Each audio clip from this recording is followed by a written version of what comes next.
Since time immemorial, little girls have dreamt of growing up and becoming a princess. But one girl who actually grew up to be one was Meghan Markle, when on May the 19th, 2018, Hollywood met royalty to give us the wedding of the century. The most glamorous we'd ever seen, watched by over 60 million people across the globe. The wedding was phenomenal.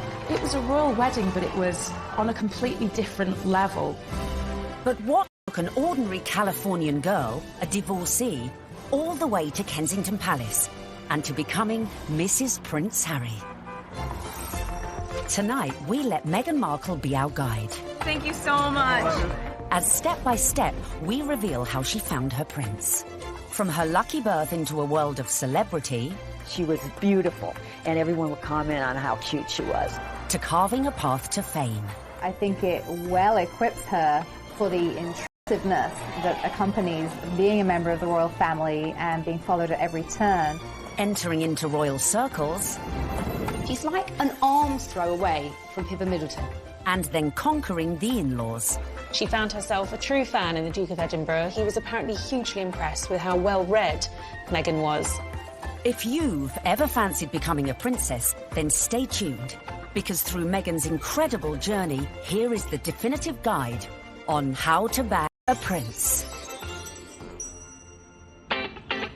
In her dating years, Meghan was said to be an avid reader of 90s book, The Rules, a self-help dating guide read by millions worldwide. But the rules ain't got nothing on the Meghan Markle handbook. Beginning, of course, with step 1, be born into showbiz. To bag your Prince Charming, it always helps to start off in life with celebrity connections. And with Mum Doria and Dad Tom working in the entertainment industry, Meghan was all set. Meghan has a true showbiz upbringing. Her parents actually met on the set of General Hospital. Her dad was working on the lighting, her mom was temping there. It was the late 70s when my parents met. My dad was a lighting director for a soap opera, and my mom was a temp at the studio. I like to think he was drawn to her sweet eyes and her afro, plus their shared love of antiques. Whatever it was, they married and had me. They moved into a house in the Valley in LA, to a neighborhood that was leafy and affordable. Nice, huh? You like these ponytails? Unsurprisingly, young Meghan soon caught the acting bug and would often visit her dad on the set of long-running TV sitcom Married with Children. Set occasionally, she would have met famous actors and actresses probably from a young age, and understood that they were just people, and understood that there is a work that goes on behind the camera, because that's what her dad did. So she would have seen the reality of what it means to be famous from a very early age.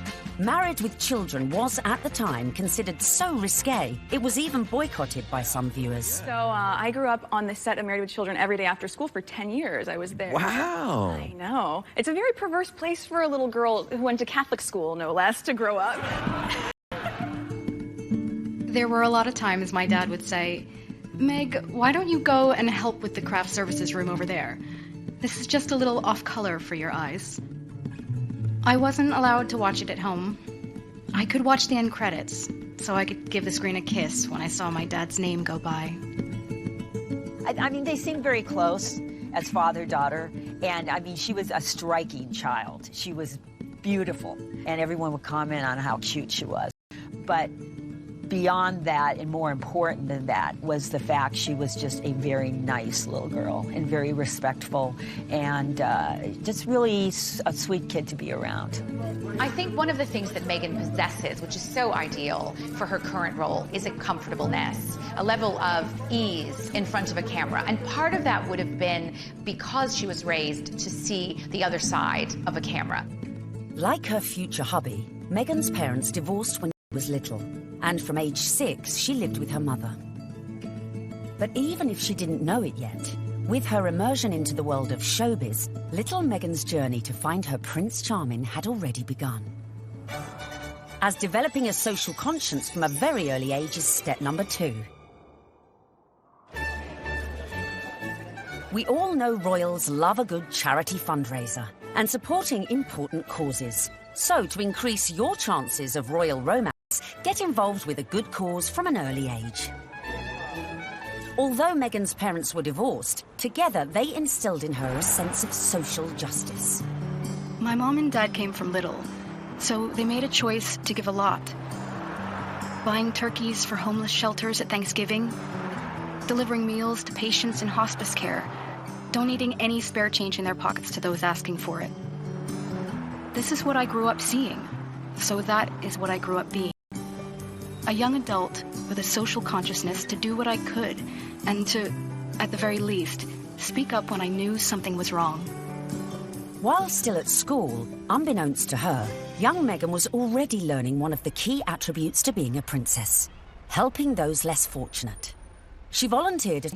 After class, Meghan approached me and she said, "Tell me more about serving on Skid Row." I suggested that she visit the place where I volunteered because I knew that she would be physically safe there.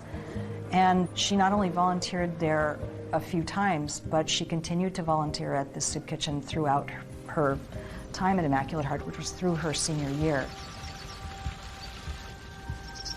Meghan always took it a step further, not just distributing food, but learning people's names, learning their stories, because that's where I think her compassion comes from, her connection with people. I think it's very important to know that her heart is in everything she does. I got this letter from one of the students who was in her group. This student was very shy, she was very unsure of herself, she was kind of a bit of a loner, and Meghan wrote her the most wonderful, loving note, even though Meghan was not her close friend at all. So I just like to read it, because this gives you a sense of, this is the real Meghan. So it goes, "Dear Michelle, you are so strong and so wonderful. Your courage in strength in times of hardships is as admirable as your optimism and friendly nature. I am so lucky to have you in my group and to be able to lead you on this adventure. Never stop sharing your beautiful spirit and always remember how special you are. I am here if you ever need me. I love you, Meghan." Meghan was already starting to make changes, but coming up, we see how her voice reached all the way to the White House. It just wasn't right, and something needed to be done. And then, in our step-by-step guide to bagging a prince, we reveal how getting to Hollywood... Any actress in America needs a huge breakthrough, and Suits was that show. ...helped prepare her for her future role. I think it well equips her for the intrusiveness that accompanies being a member of the royal family.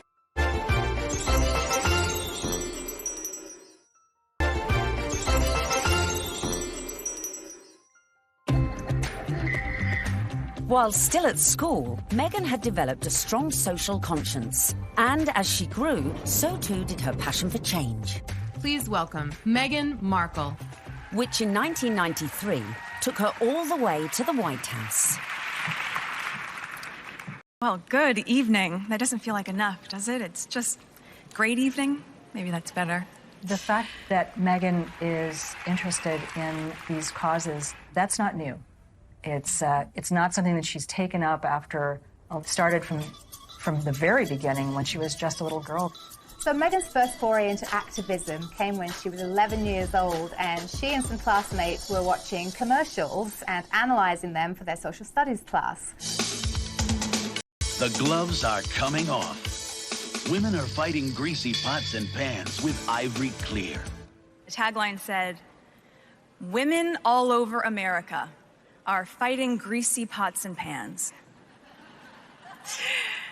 2 boys from my class said, "Yeah, that's where women belong, in the kitchen." I remember feeling shocked and angry, and also just feeling so hurt. It just wasn't right, and something needed to be done. My name is Meghan Markle. I'm 12 years old. Last week at my school, we decided to watch the news for social studies. While flipping through the channels, we saw a commercial for the new Ivory Clear dishwashing liquid.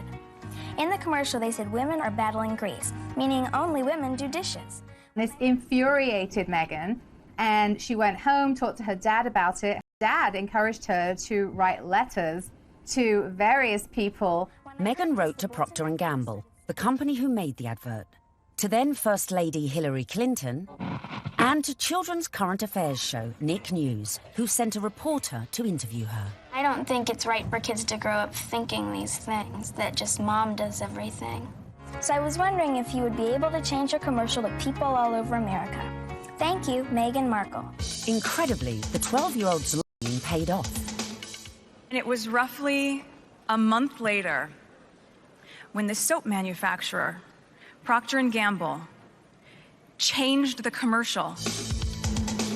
The gloves are coming off. People are fighting greasy pots and pans with Ivory Clear. She had a sense that she could affect change, even though she was just one small person. She had a voice.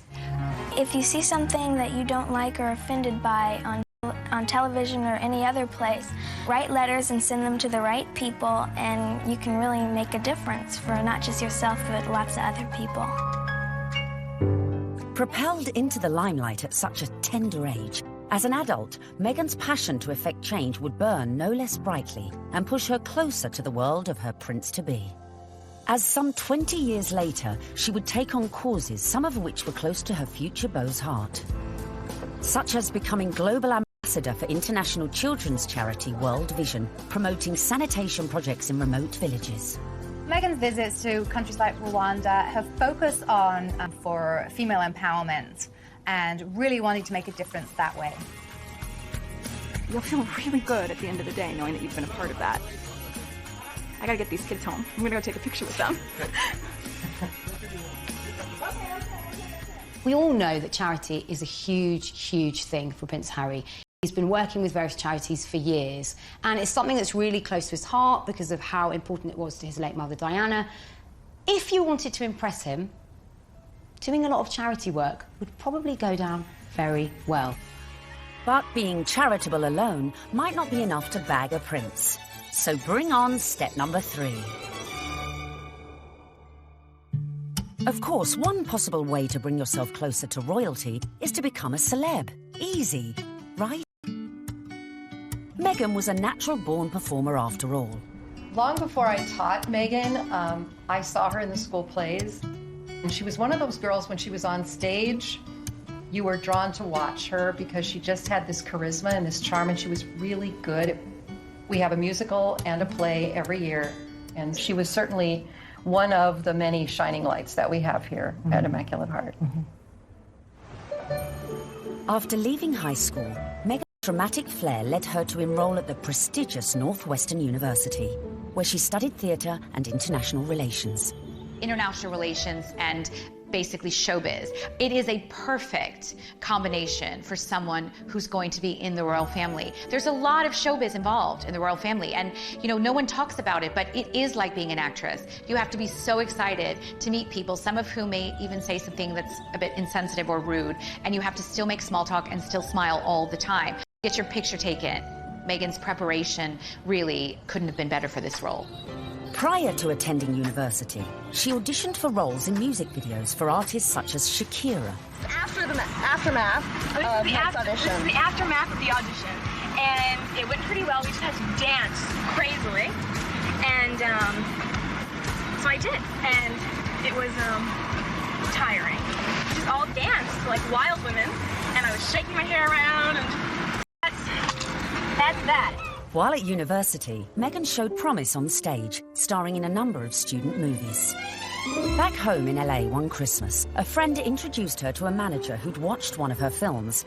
He offered to find her work in return for 10% of her earnings. But as she would soon discover, the path to success was not an easy one. A young actor, actress trying to break into the business, it is not easy. My parents have been so supportive, watching me audition, trying to make ends meet, taking all this at a restaurant, and all those things that actors do. There's so many people out here who want to get into the entertainment industry. It's difficult. I had a beat-up Ford Explorer Sport that rattled like a steamboat engine in the morning. It was burning out. I had started to give up. It was tired and running on empty, going from audition to audition, just as I was. I mean, you really have to be very self-promoting, and you have to be willing to, knock on doors and be very motivated and have good self-esteem, because you could get eaten alive out here. But Meghan remained determined to make it in Hollywood, despite the challenges along the way. I would drive to auditions and park at the back of the parking lot, far from the eyes of anyone who could see me unlocking the trunk and crawling into my car through its only feasible entry point. I would play it off, obviously, as though I was looking for something, reaching so deep for something that my car almost sucked me in to get it. Much like my experience in Hollywood, to be honest. Struggling, climbing hurdles, searching for something that I couldn't even see, and just reaching for it. By now, in her mid-20s, all Meghan had to show for her efforts were bit parts in TV soap operas, dramas, and an occasional movie. Fame was a distant dream. In 2006, she landed a job as a suitcase girl on the US version of quiz show Deal or No Deal, filming up to 7 shows a day. Meghan, open the case.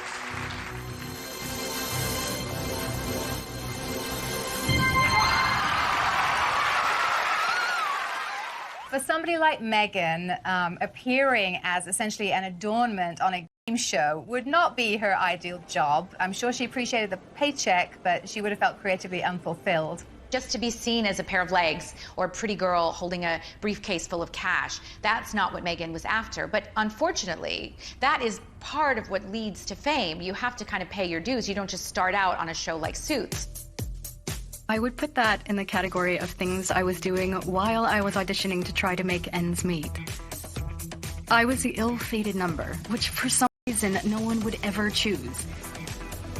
I would end up standing up there forever in these terribly uncomfortable and inexpensive 5-inch heels, just waiting for someone to pick my number so I could go and sit down. Meghan had connections, but they were limited. Her dad was a lighting director. He wasn't an executive producer. So Meghan had to pay her dues like a lot of other young, beautiful actresses today. Along with the fierce competition facing any young actress trying to break Hollywood, Meghan had to be comfortable with her identity. Hollywood didn't help with that, and it must have been very hurtful and very frustrating for her at times. It's not easy making it in Hollywood if you're not blonde and typically, the aesthetic look. And Meghan Markle was definitely struggling in her years trying to make it. I'm biracial. Most people can't tell what I'm mixed with, and so much of my life has felt like being a fly on the wall. And so some of the slurs that I've heard, or the really offensive jokes, or the names, it's just hit me in a really strong way. Being ethnically ambiguous, as I was pegged in the industry, meant I could audition for virtually any role. I wasn't black enough for the black roles, and I wasn't white enough for the white ones, leaving me somewhere in the middle as the ethnic chameleon who couldn't book a job. But Meghan's big break was closer than she thought. At one audition, a casting director advised Meghan to go for a more natural look. This would change her outlook forever. She stopped me in mid-scene and said so simply, "You need to know that you're enough."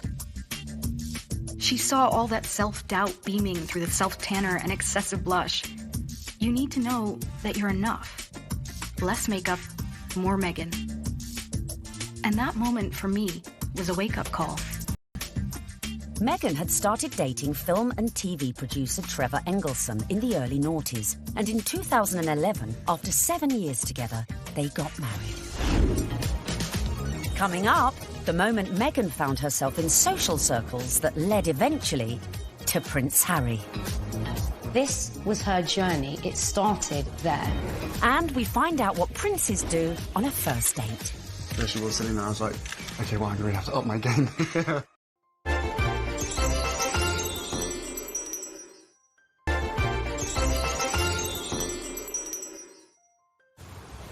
Bagging a major TV role isn't easy, but luckily for Meghan, her breakthrough was just around the corner.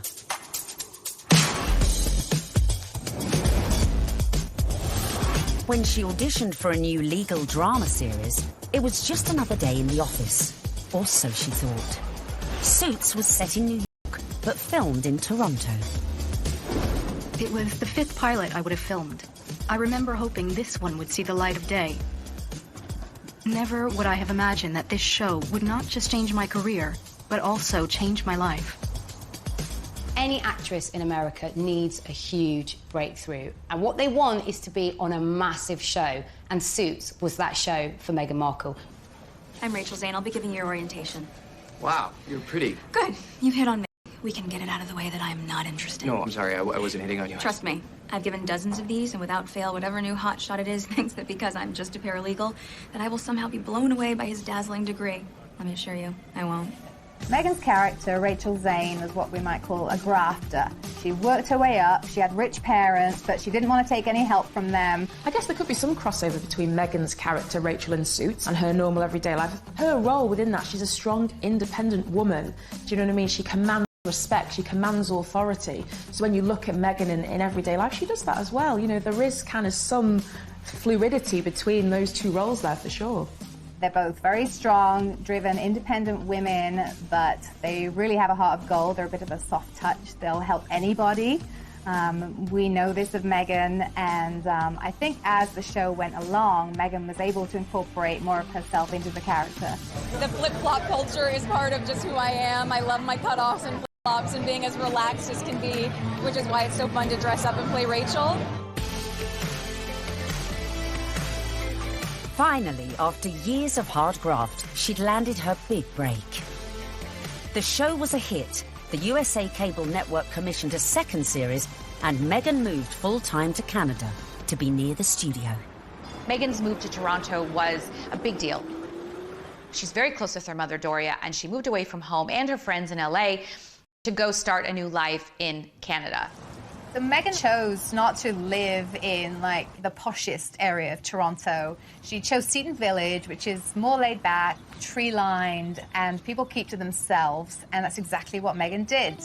So much so that her neighbors didn't even know who she was. But not for long. The show soon became an international smash, catapulting Meghan to fame and to becoming a household name. I'd never watched Suits. I'd never heard of Meghan before. Well, nearly a household name. He had to say that. She was so sexy in it. He couldn't say, like, I've actually seen her, like, passionately kissing loads of guys. And I was like, yeah, I want to marry that. When she landed the role in Suits, Meghan became a legitimate, bona fide celebrity. This was the first time that, you know, she would have had her name called out on a red carpet. This was the first time she would have been tapped. So this was a big adjustment for her, and it all happened away from home. But being away from home wasn't without problems in her personal life, with husband Trevor. They were together for 7 years, married for 2. The problem with the marriage was the distance. And no sooner were they married than she got the gig on Suits, and she was in Toronto and he was in LA. And the relationship just didn't last. Meghan may have been unlucky in love. Before filming season 4 of Suits, Meghan complained to the program makers. She once said that every script seems to begin with, Rachel enters wearing a towel. And at some point, she put her foot down and was like, no, I'm not doing that. She doesn't need to be that. And the character evolved. I didn't think you'd be so naive. Excuse me? Your job wasn't to talk to Mr. Bailey once, and after being moved by his tale of woe, tell me to jump him to the top of the pile. It was to assess his case and present evidence. And it's exactly what I'm doing here. I just left 2 boxes of textbook prosecutorial misconduct with your secretary. You found all of that since yesterday? Yes, because while I may only be a second-year law student, I've been a practicing paralegal for the past 8 years. Looks like I have some reading to do. I'm sorry for interrupting your day. Good afternoon, Miss Zane. Meghan's global exposure as Rachel Zane was perfect prep for another future role. I think it well equips her for the intrusiveness that accompanies being a member of the royal family and being followed at every turn, because she was very used to, you know, sort of putting her own life in the spotlight.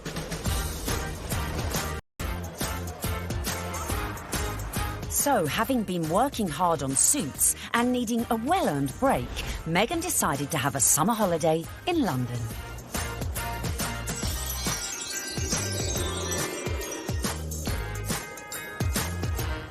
The summer of 2016, which turned out to be a very important summer for Meghan, was actually initially a bit of a getaway, a bit of a girls' holiday, a romp around Europe. a celebration of the fact that she was newly single, and she decided that she'd come on a road trip. When she came to London, Meghan had a couple of girlfriends over here. Misha Nunu had opened up quite an elite circle of friends to Meghan. Among them was Violet von Westenholz, who was working for Ralph Lauren at the time as a PR, and had the opportunity to dress Meghan Markle in some outfits when she was doing some promotional work for Suits. And while they were dressing Meghan, she and Violet established quite a nice rapport, so much so that Meghan was invited into the VIP hospitality tent at Wimbledon that summer to watch her good friend Serena Williams play a game of tennis. Obviously, you go to Wimbledon and you hang out in the VVIP area. She was sitting in the royal box, pretty much. She was just close by. All the pictures have shown she's like an arm's throw away from Pippa Middleton. This was her journey. It started there. During this time, Violet was rumoured to have suggested Meghan might like her friend Harry. That's Prince Harry to you, who also just happened to be single. Amazingly, for a royal romance, it started on Instagram. And Harry had a look through Meghan's, who really had brought them together. She played matchmaker.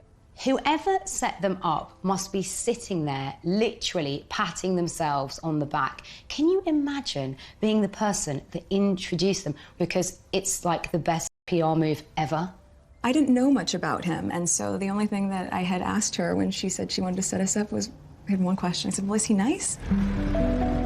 Now, their first date is believed to be at Soho House in London. Meghan had strong ties to Soho House. She was a regular at the Toronto outpost and very good friends with Marcus Anderson, who is one of the directors of Soho House. Marcus Anderson cleared rooms and corridors so that they could meet completely in private without the risk of being spotted or photographed. I was beautifully surprised when I walked into that room and saw her, and there she was sitting there. I was like, okay, well, I'm going to have to up my game. And sit down and and make sure I've got a good chat. They got to know each other over a bottle of rosé. They clicked, I was told, immediately over their joint passion for charity work, their love of philanthropic work, and there was an immediate spark. We met twice, back-to-back, 2 dates in London last July. Yes. Then it was, I think, about maybe 4 weeks later that I managed to persuade her to come and join me in Botswana. What happened next was the stuff of fairy tales, as the couple embarked on a whirlwind romance. Harry and Meghan, they were both astonished at how quickly their relationship developed and how deeply they felt for one another, almost from the get-go. I think perhaps a sign that things had gotten off to a good start and were actually really accelerating rather quickly in terms of a royal romance was when Meghan started referring to Harry as Has to her friends, and he was affectionately calling her Meg to his. Though originally worlds apart, they had much in common after all, both with divorced parents, both famous, and sharing an interest in the developing world. It was one of the first things we started talking about when we met, was just the different things that we wanted to do in the world and how passionate we were about seeing change. I think that's what got date 2 in the books, probably. Plenty to talk about. And date 2 quickly led to their first trip away together, a mere month later, on safari in Botswana, a country close to Harry's heart after first visiting following his mother's death 19 years earlier. We camped out with each other under the stars. We spent came and joined me for 5 days out there, which was absolutely fantastic. So then we were really by ourselves, which was crucial to me to make sure that we had a chance to get to know each other. A secret long-distance relationship then ensued, with the occasional clue, such as the couple being separately pictured wearing matching blue bracelets, and the odd tantalising. So the next step to bagging a prince is perhaps the hardest: the engagement.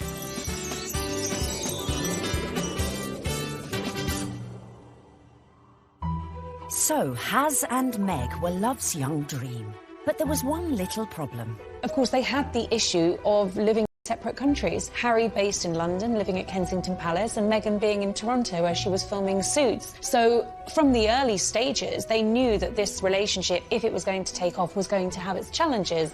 More often than not, it was Prince Harry jumping on a scheduled flight, incognito, in a baseball cap and a hoodie with just a single protection officer in tow, and taking a regular, British Airways usually, flight to Toronto. He was never seen, never spotted, and so they were able to conduct those early months of their relationship in clandestine and get away with it.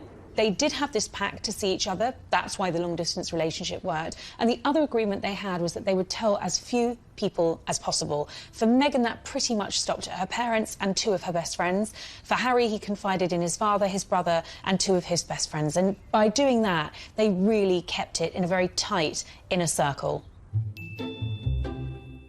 Astonishingly, the couple managed to keep things on the down low for 3 months, until late October, when the cat, or should that be corgi, was out of the bag, after an anonymous source leaked the story to the press. Well, I can't say much about how the story came about, apart from the information that he was seeing Meghan came to light. And what was interesting in that circumstance, covering a story like that, is normally a name might be mentioned linked to Prince Harry and you wouldn't know who they were, and you'd have to try and research them, and you might not find very much online because they're a private individual. Of course, in Meghan's case, there are reams and reams of information about this American actress with illustrious history, not only of starring in shows like Suits, but also with this huge charitable side to her, and the fact that she had been involved with the UN and everything became apparent. So really, you have a one-fact story like that and it breaks, and the rest of Fleet Street is then playing catch-up. And it was then after the story broke that you found descending on Meghan's house, chasing after anyone that ever knew her, chasing after family members. I think both of us were actually surprised by the reaction after the first 5-6 months of what we had to ourselves. Now everyone knew about their relationship, but would everyone approve?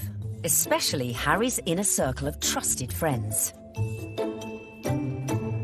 Well, I think initially some of his friends were quite surprised, but they also welcomed her, and by the March of 2017, Meghan was invited to his best friend's wedding.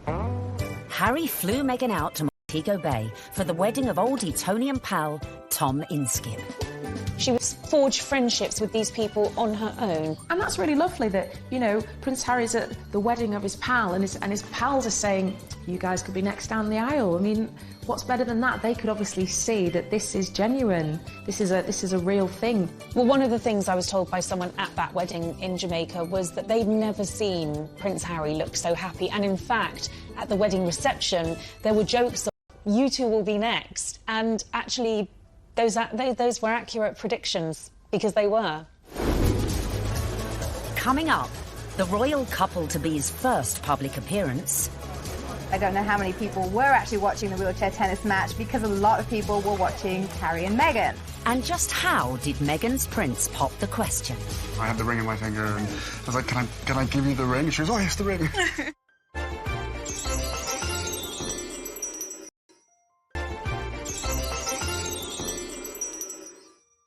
with no attempts to hide away as they watched the wheelchair tennis at the Invictus Games. It was open to the public. Anybody could go and watch the wheelchair tennis match. Although it has to be said, I don't know how many people were actually watching the wheelchair tennis match, because a lot of people were watching Harry and Meghan.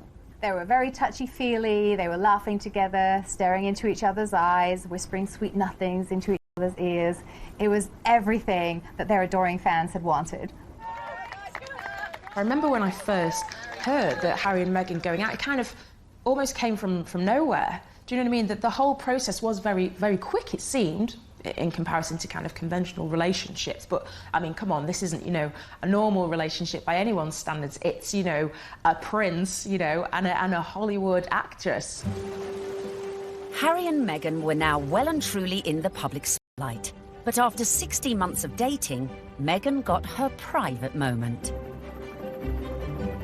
While staying with Harry at Nottingham Cottage, his 2-bedroomed home set within the Kensington Palace estate, Hazza popped the question, and Meghan said yes. This afternoon, Prince Harry and Meghan Markle stepped hand in hand into the sunken garden at Kensington Palace. Step number 5 was done. The ring was on it. Fueled by a picture-perfect photo call on the 27th of November 2017. Harry, when did you know she was the one? The very first time we met. What struck me most on the engagement day was how calm, considered, sophisticated Meghan was. I'm so happy. Unlike other royal fiancés before her, Meghan had her Hollywood training to give her all the poise she needed, and was quite at home in front of the cameras. You guys, thank you so much. I was reminded of the days when Prince Charles and Princess Diana came out on their engagement day and how awkward and inarticulate it all was. And I suppose in love. Of course. Whatever in love means. It didn't have the right feel to it. And even when Catherine and William became engaged, Catherine seemed very, very nervous.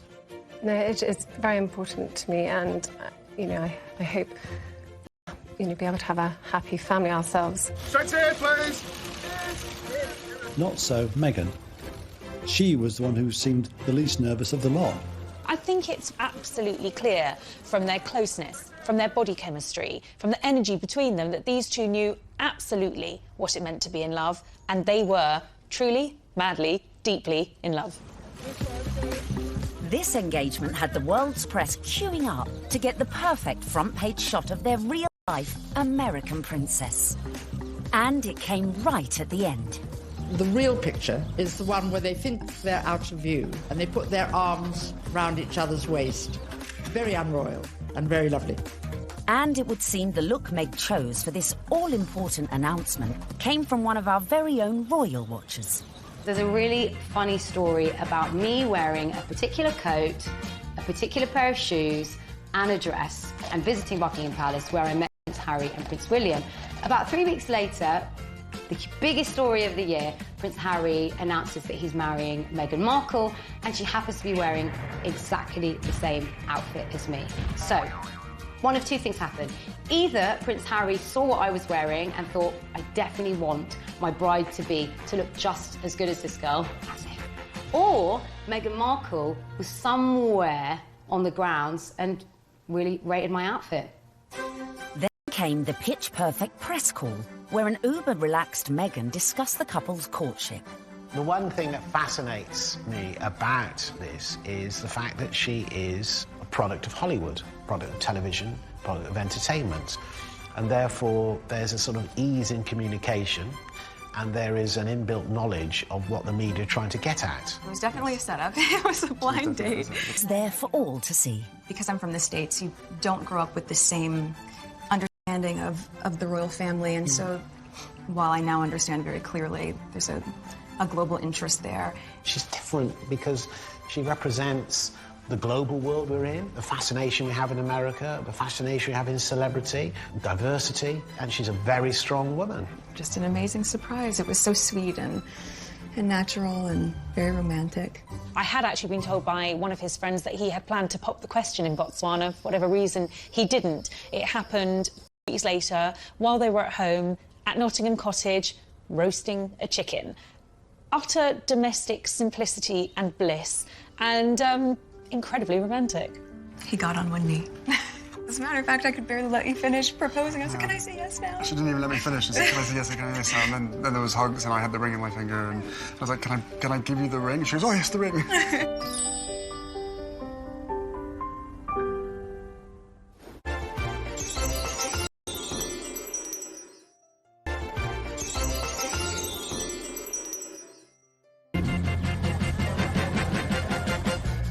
Meghan and Harry were united in their passion for change. And in the months following their engagement, Meghan had thrown herself into charity, winning the hearts of the British public. It was clear from day one that she was like a duck to water. She is absolutely natural at this, very engaging, very warm, lots of eye contact. Harry was showing off his new fiancée far and wide, and she charmed everyone from all walks of life, including those who walked on four legs. She even wore a matching coat for the occasion. You can see the American effect of Meghan Markle in every single photo call and every single walkabout. When Meghan goes on walkies with Harry, she's hugging people. In Nottingham, the couple visited charities that were close to Harry's mother's heart. You could see the pride in Prince Harry. It was a joy to watch. While back in London, a visit to Brixton brought Meghan even closer to the community. Believe it or not, everyone is listening, and I'm in the same room as the royal couple right now. They actually shook my hand. I didn't expect that. I thought, you know, it would just be a distance. They were pretty cool. It was a real nice, good, feel-good factor. They should come more often. They really should.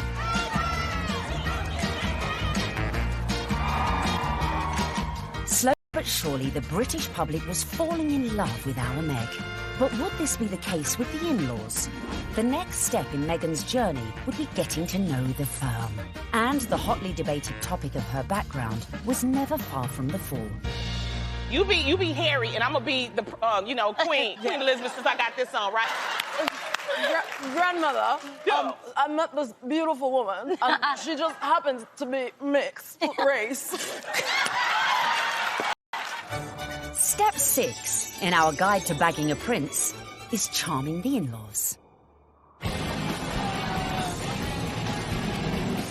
One of the things I found really amazing when I was charting this story was just how warmly welcomed Meghan had been into the royal fold right from the early stages. The early meetings with William and Kate and Charles and Camilla, they were very welcoming.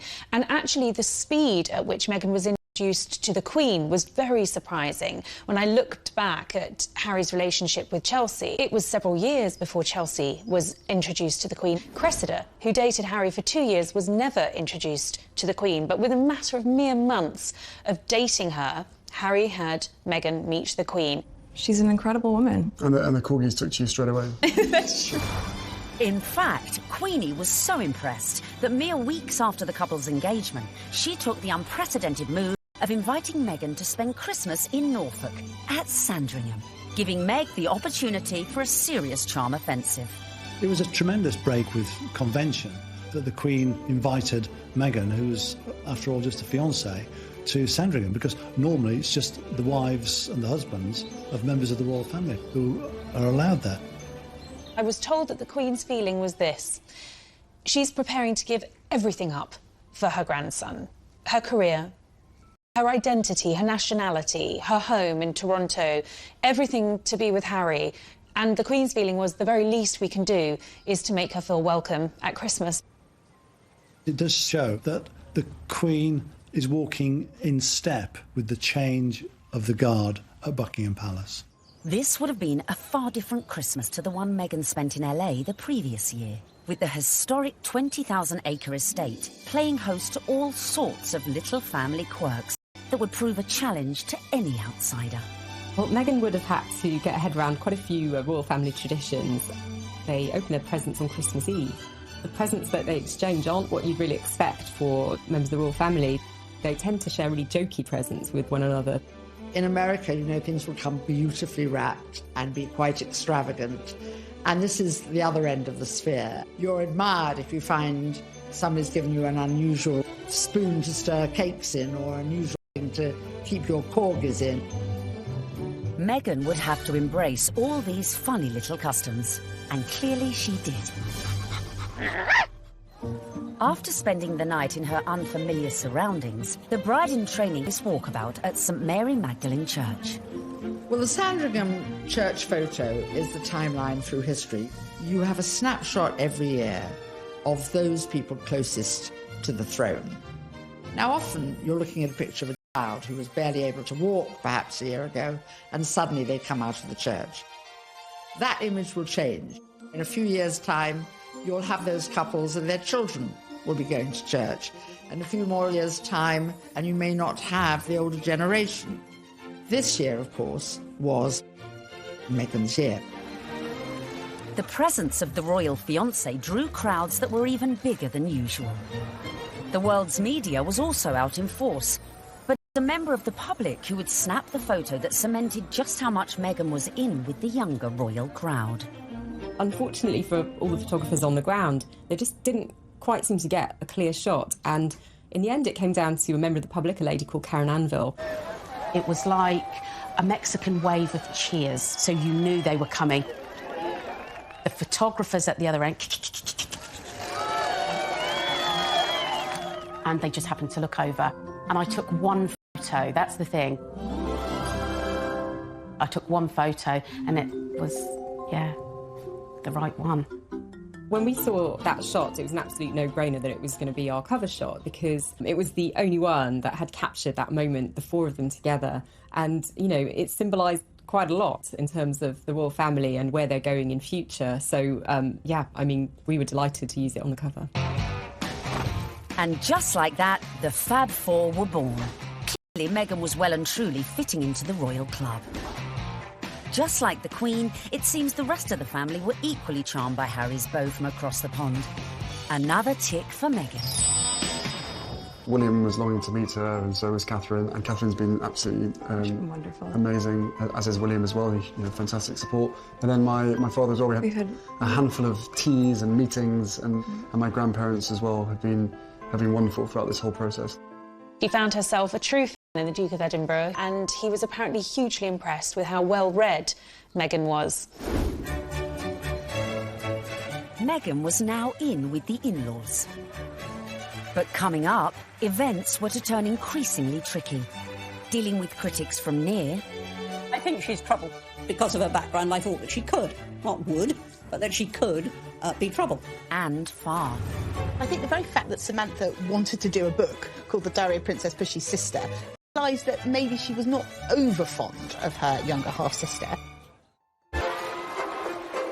Meghan was proving popular with the in-laws, the friends, and was now conquering the British public. But what to do when you find out not everyone likes you? I don't know about this Meghan Markle. Yeah, she's too confident and self-assured. You see what I mean? This water feature's shit, isn't it? Yeah. Oh my God, I thought I was doing so well.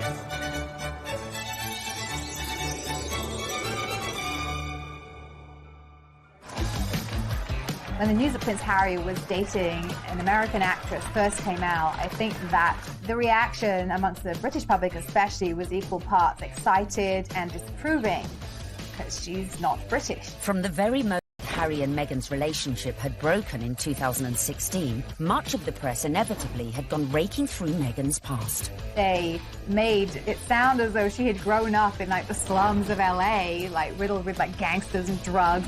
With some reports focusing on the breakup of her parents' marriage and her relationship with her half-siblings.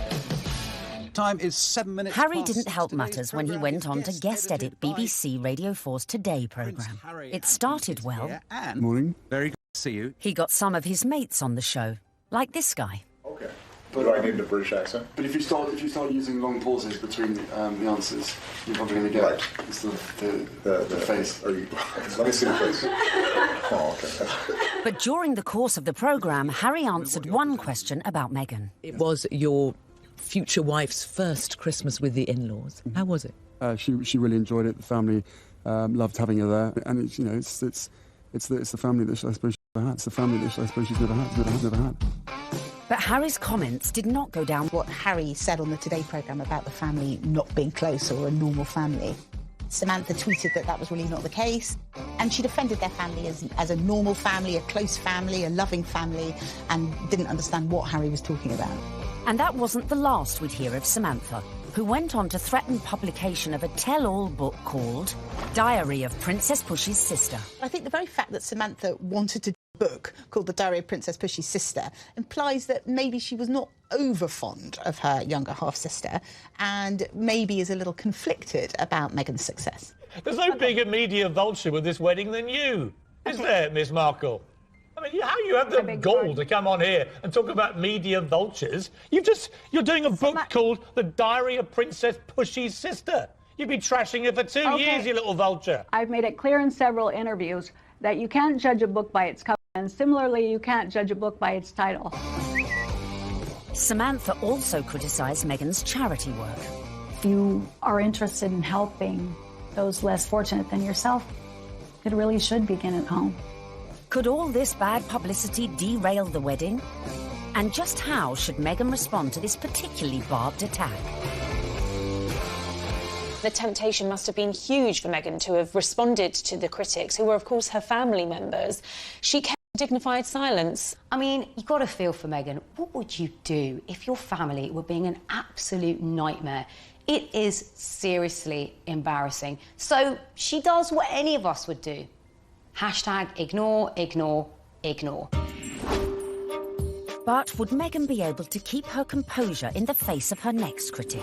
A certain ex-Tory MP, a die-hard royalist, who voiced her doubts about Meghan, not in private, but in the most public setting possible, the celebrity Big Brother house. OK, let's take a vote. I think she's trouble. How long do you think she's going to be? 5 years, 10 years, 20 years? Why do you think she's trouble, Anne? Background, attitude, I worry. She's older than him. She's been married before. Yes. I add it all up and I'm uneasy, but there we go. Quite frankly, I was shocked when Anne Widdecombe said that what she said. I mean, I've always thought that she was a sensible woman. She seems to be jumping to conclusions without looking at any evidence. The ex-minister's comments sent the Twitter sphere into meltdown. When I was on Big Brother, I was called every ick and every ist going. I was homophobic, xenophobic, racist, sexist, misogynist. Nothing I said could have been remotely construed as racist by any sensible observer.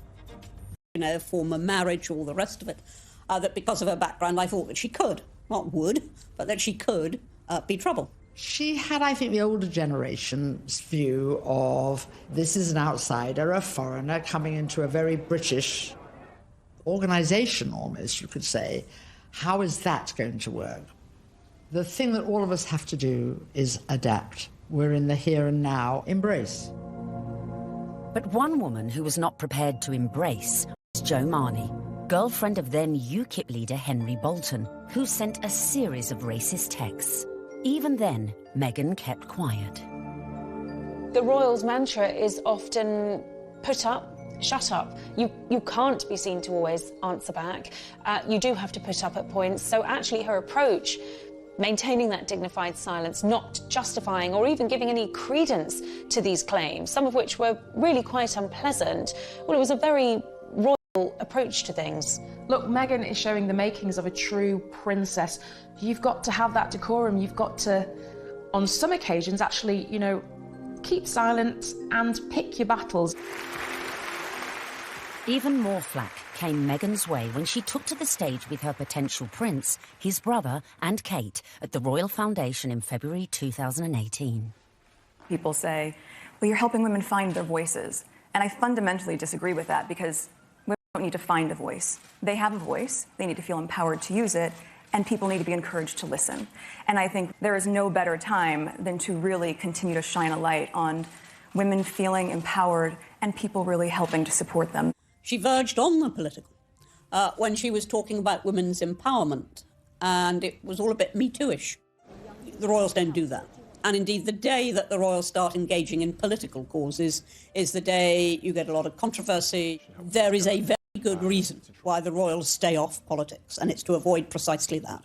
Not everyone shared Anne's view. It's refreshing because she isn't saying things that are incredibly controversial that we actually wouldn't stand by or back or believe in. These are really important points, important issues that she's raising, especially when she's touching on feminism. But was Meghan risking her relationship with the royals and the public? She's clever. She's using her voice in a good way, and she has actually been backed by the palace. But still the criticism came, and the palace had to release a statement defending her. Was this one step too far? This is the first time that we've heard anyone associated with the royal family talking about those campaigns. The Kensington Palace stressed that it would have been impossible for Meghan to talk about issues surrounding female empowerment without talking about those campaigns. And kickback, and indeed there was. But actually, she got far more people saying this is great. This is what the royal family needs to be doing more of. Phew. Looked like Meghan had found just the right balance to please the palace, her people, and most importantly, her prince. So, next step in our guide, embrace your prince's religion. She signed up to the Church of England, of which the Queen is supreme governor, and exactly 100 days after her engagement announcement, Meghan was baptised in the chapel of St James's Palace by the Archbishop of Canterbury. It was very special. It was beautiful, sincere, and very moving. It was a great privilege. Although she had attended a Catholic school in LA, Meg had a Protestant background. Her father was a member of the Episcopal Church of the United States. It would not have been an enormous step, to get baptised, but it was a big step in a way. But I think out of deference to the Queen and to her very strong faith, it sort of tidied things up, and it augurs well for the future because she will have to attend many, services in Church of England cathedrals. Coming up, Meghan's headed ever nearer to that chapel of love, but the journey would become increasingly problematic. With a guest list to organise... Have you got an invite to the royal wedding? Have I? Yeah. Not that I know. And dramas coming thick and fast from her very own family. All of a sudden, his health isn't good, and he can't come to the wedding. Dun, dun, dun!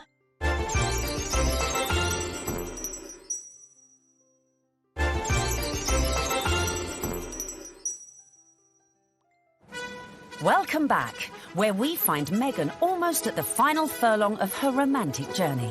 But managing your wedding carefully was not to prove so easy for our Meg. First hurdle, the date. The wedding of Prince Harry to Meghan Markle. The date, the 19th of May 2018. Recent royal weddings had all been held on weekdays, but not this one.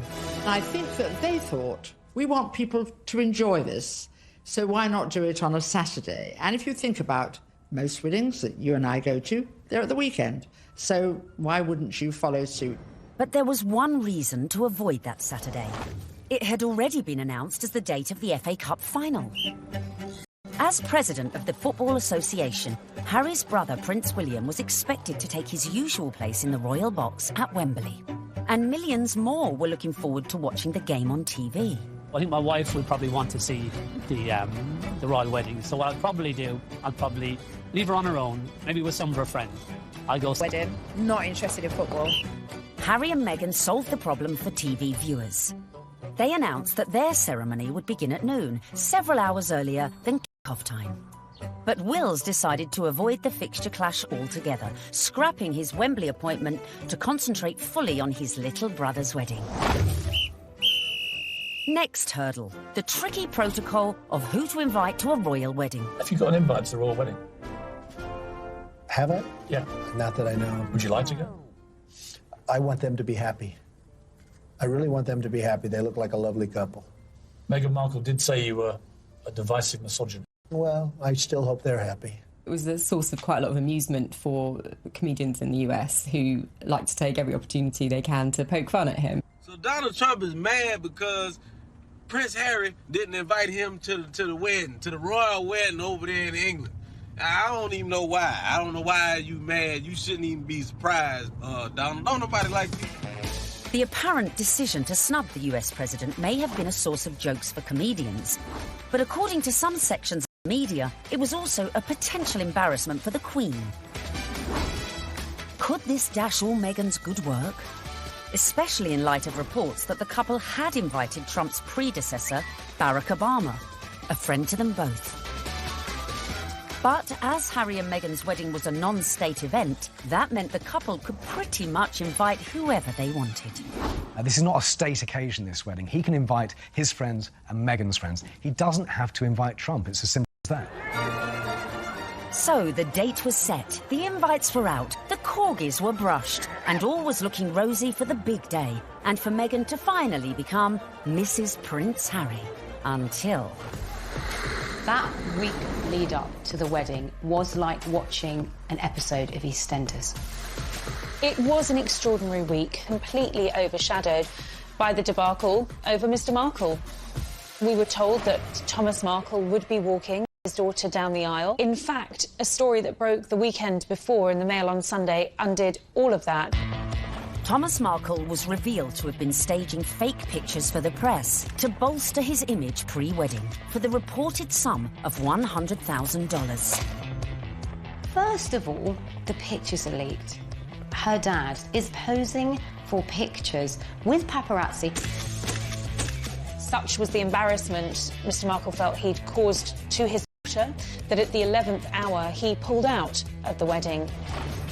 It got so confusing. It was like, is he going to be coming to the wedding? Isn't he? Meghan, I was told, was utterly heartbroken. She said that she forgave him for the photographs and she wanted him there until... all of a sudden, his health isn't good and he can't come to the wedding. Dun, dun, dun! Thomas Markle said he felt that the heart attack had probably been brought about by his son writing an open letter in one of the tabloids, basically telling Harry that it wasn't too late to get out of this wedding and that his sister was nothing but trouble. The whole of the country was talking about this. What is going to happen? And then finally, we had a statement. It was a roller coaster of emotions, in fact, prompted Meghan to issue her very first solo public statement. And very tellingly, that statement began with the word sadly. Must have been really difficult, because in the end, you know, it was announced that her father wasn't becoming. Added to that, parts of the family just descended en masse without an invitation. Former sister-in-law Tracy Dooley, that's ex-wife of the half-brother who just trashed Meghan in a letter, jetted into Heathrow with sons Tyler and Thomas, plus a shed load of baggage, in every sense. There's more likelihood that I would have got an invite. They turn up, got all the suitcases, you see them having their pictures taken in the airport, you're thinking, what is going on here? Because apparently they either think they're going to get a last-minute, you know, somebody cancelled, you can come to the wedding now, or they're just going to make money off the British media and do loads of interviews. It's all about the... Be a pretty exclusive event. Right. So, I mean, if they feel like they would like to invite us, we'd be honored, and if not, we're going to be cheering her on and Totally supporting her, no matter what. And then on top of all of this, Meghan has to find out that her nephew Tyler is growing cannabis and has even called his special batch Markle Sparkle. I mean, it was just disastrous from start to finish, and I think actually everyone, not just Meghan, was pleased when they packed their bags and went right back to where they came from. Cue an epic sigh of relief at the palace. Despite all these problems, the wedding stayed on track, which brings us nicely to step 11.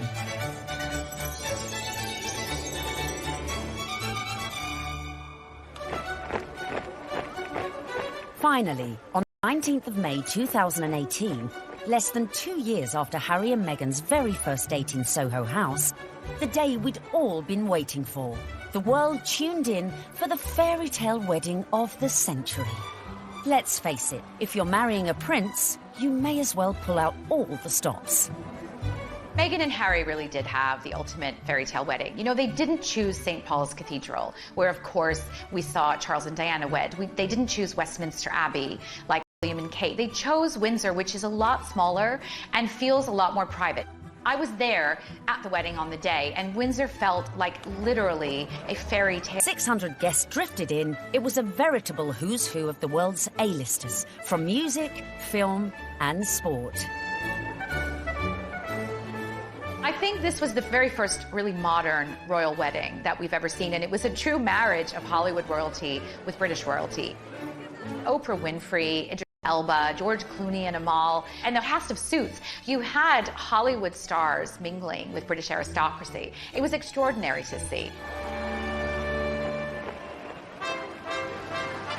By the time HRH arrived, the atmosphere at Windsor was electric, with 200 representatives from the Prince's charities among the 2,640 cheering onlookers. Meghan's bridesmaids and page boys included Princess Charlotte and Prince George, plus the children of some of her closest friends. Sporting the uniform of the Blues and Royals, the regiment Harry served in the army, the groom arrived with a familiar-looking best man.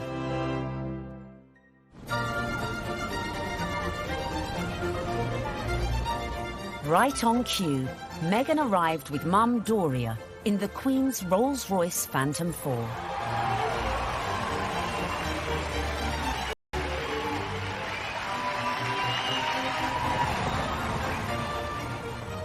The wedding was phenomenal. The wedding was amazing.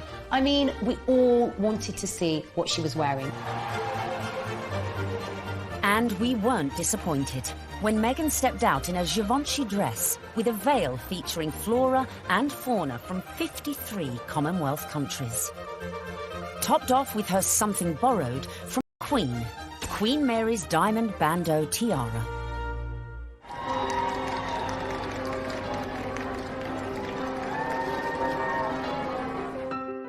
But with an absent father, who would walk Meghan down the aisle? Prince Charles rises to the occasion. Prince Charles walks her down the aisle. It's amazing. Hashtag the power of love. Hashtag love survives. When you saw it on the day, it felt like the right thing to do. It was a wonderful way of Charles saying, welcome to the family, and actually of Meghan showing the world just how close she already is to her father-in-law.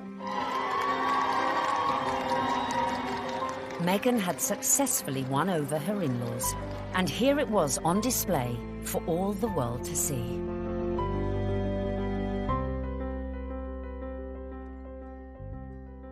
It was lovely. It was really lovely. It felt positive. And yeah, you couldn't help but smile watching it. Not only had Meghan married a prince, but she had ensured that their wedding would be one that the British public would never forget. And neither would the 60 million who tuned in from around the globe. No, I won't be afraid. It wasn't your typical royal wedding. We had been told by courtiers to expect some surprises, but I don't think anyone expected quite what we saw. Listening to that incredible gospel choir, which was a beautiful touch and a wonderful nod to Meghan's dual heritage. Stand by me. Stand by me. Inside, you've got the gospel choir, you know, raising the roof with the music. You've got the Reverend Michael Curry. I think without a doubt, Michael Curry was one of the stars, one of the unexpected stars of the day. I don't think anyone was expecting his sermon. I certainly don't think the royal family were expecting his sermon, because the look of surprise, and I might say bemusement and bewilderment on some of their faces, seemed to suggest that they were quite taken aback. We must discover the power of love, the redemptive power of love. And when we do that, we will make of this old world a new world. He started speaking. Just had everybody on the edge of their seats, whether you were there or you were watching it on the television. The room felt alive. I don't think St George's Chapel has ever heard such an effusive address, or heard Martin Luther King quoted in that way. There's power in love. Don't underestimate it. Don't even over-sentimentalize it. There's power in love. You know, there is power in love, and if we hadn't heard it once, it was drilled into us, so we knew that by the end of his sermon. Well, there's power in love. Her family weren't there. It was just her mother. But her story, her African-American heritage, that was all beautifully reflected in the ceremony and in the day itself. All these things that are really very Meghan just made you realise how much more the world is coming together. It was poignant, powerful stuff. Meghan, I give you this ring. Meghan, I give you this ring. As a sign of our marriage. As a sign of our marriage. By the joining of hands, and by the giving and receiving of rings. I therefore proclaim that they are husband and wife. She'd done it. She'd got the ring and she'd married her prince. Watching that wedding, you know, even if you're not a royalist and you're not a romantic, you really couldn't help but be taken in on any level. Is just so nice to see. But the party was only just getting started. Serena Williams playing beer pong. I bet she aced it.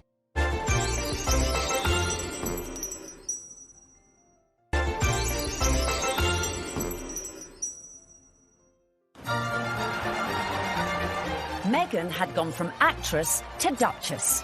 And our penultimate tip, really for those who've gone and bagged their prince, is celebrate with the best ever party. Immediately after the wedding, the couple had all 600 guests back to St George's Hall for a wedding breakfast, which was hosted by Her Majesty the Queen. But the real golden ticket to that event was the private evening party, which was hosted at Frogmore that evening by Prince Charles.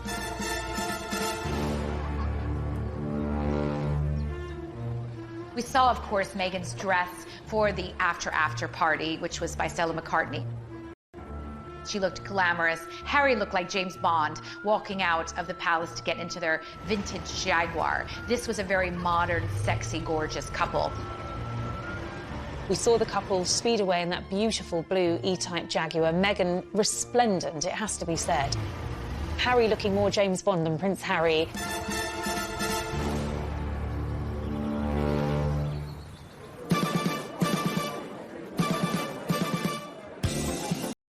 Anyone who was anyone was there. sipping on their When Harry Met Meghan ginger and rum cocktails. George and Amal, Serena Williams, James Corden and Idris Elba, who turned DJ for the night and span a few tunes. I was put forward to DJ. I really wanted to DJ. I would have done the best wedding set in the world.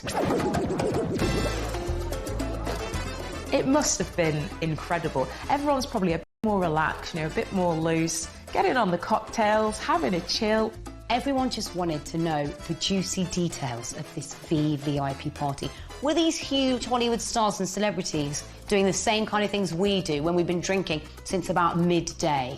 Yes, they were. Some wonderful tales of Serena Williams beating everyone hands down at beer pong, a drinking game. Aced it.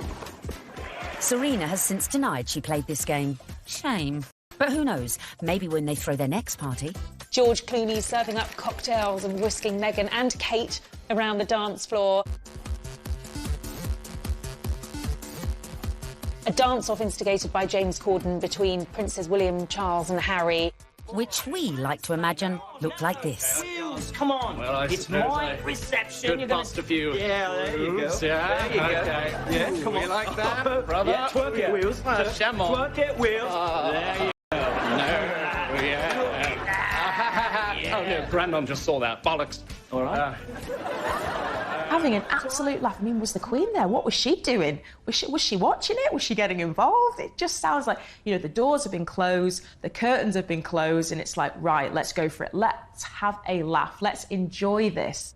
I think it was just a fantastic night where the couple were able to really do things their way, from serving dirty burgers at midnight out of posh burger stalls in the grounds of Frogmore to handing out monogrammed slippers so that their guests in those 6-inch Louboutins or whatever they were wearing could actually rest their weary feet come the end of the night.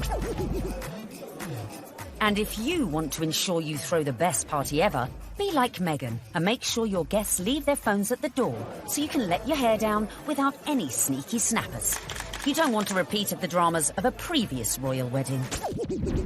10 years earlier, the same venue had hosted the wedding reception of Harry's cousin, Peter Phillips, and his wife, Autumn Kelly, who provoked a scandal when, unbeknownst to most of the guests, they sold photos of the private bash to Hello magazine for £500,000. Generally, what happens in the private do's stays in the private do's. There are no cameras there, or none of our cameras are there. So what happened with Peter and Autumn's wedding is controversial and unusual. The junior royals host a wedding ceremony, which is where they're supposed to be the private situation, the most private the royals are ever in, inside their own home, for goodness sake.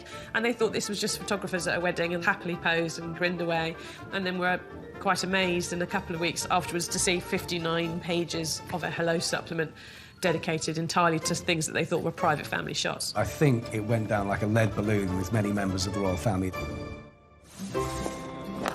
Luckily, Harry and Meghan's wedding reception went off without a hitch, but with a bang. One of my favourite details about the whole thing is that Harry and Meghan snuck away at the after party. They went off to be together. And I think that speaks a lot about this couple. They are, above everything else, madly, genuinely in love with each other. Which leads us beautifully. What will we see next? I think we will see them both just dive into work. I think there's a feeling about the two of them that they don't want to hang around. They want to get involved with their charities. She seems to be a woman with a mission, and I don't think it'll be long before we hear exactly where she's going to focus her energy. But of course, this is a couple who also are desperate to start a family, and I think it won't be too long before we hear the patter of tiny royal feet. I think that's definitely high up on the agenda.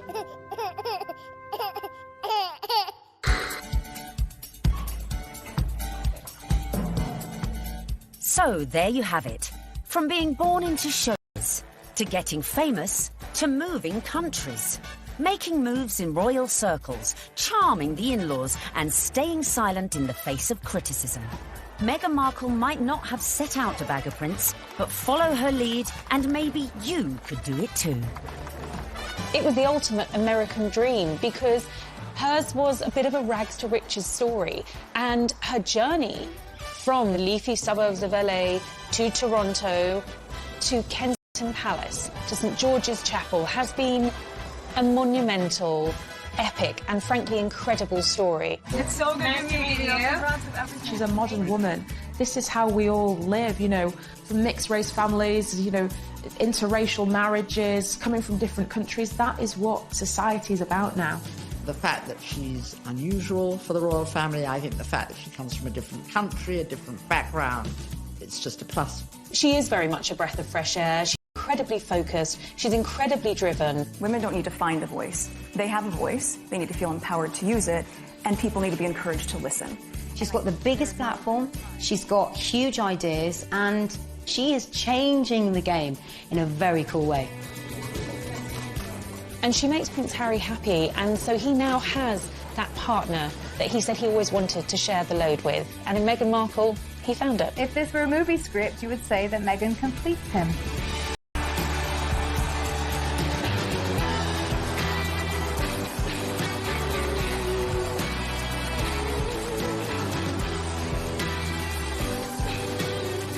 It's an incredible rags to riches story. It's amazing. I'm so jealous.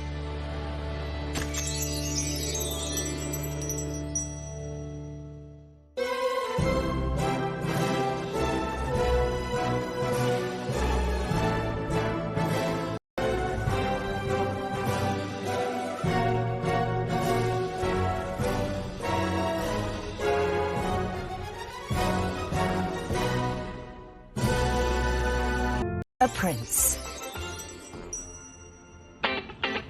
In her dating years, Meghan was said to be an avid reader of 90s book, The Rules, a self-help dating guide read by millions worldwide. But the rules ain't got nothing on the Meghan Markle handbook, beginning, of course, with step 1, be born into showbiz. To bag your Prince Charming, it always helps to start off in life with celebrity connections. And with Mum Doria and Dad Tom working in the entertainment industry, Meghan was all set. Meghan has a true showbiz upbringing. Her parents actually met on the set of General Hospital. Her dad was working on the lighting, her mom was temping there. It was the late 70s when my parents met. My dad was a lighting director for a soap opera, and my mom was a temp at the studio. I like to think he was drawn to her sweet eyes and her afro, plus their shared love of antiques. Whatever it was, they married and had me. They moved into a house in the Valley in LA, to a neighborhood that was leafy and affordable. Nice, huh? You like these ponytails?